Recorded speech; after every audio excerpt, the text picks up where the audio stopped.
berapa kerap di yang ini, yang data AI ni dia setiap second. AI ni dia setiap hari berfunction. Dia setiap hari berfungsi.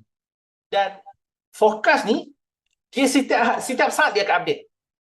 Alright? Setiap saat. Nanti tengah hari kau lihat lagi. Kalau tengah hari dah ambil data-data baru, dia akan keluar lagi forecast yang baru. Sebab ada tiba-tiba dia naik tinggi ke, ataupun tiba-tiba dia nak jatuh banyak ke, dia akan update nanti.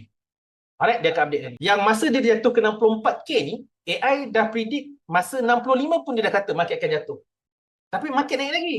Okay, market naik lagi. Dia lagi tunjuk lagi market akan jatuh. Sampai 67 pun dia tunjuk market akan jatuh. Alright. Okay, lepas tu pop lagi 2-3 hari pop market jatuh kan. Lepas tu baru dia tunjuk dia akan sideways. Okay. Dan kita tunjuk sikit yang ni yang sejarah-sejarah yang cikgu tengok Astra lah. Sebab tu Astra ni sangat membantu. Sebab tu lah Astra ni, AI ni sangat membantu cikgu sebab yang ni setiap saat tau. Yang ni setiap saat.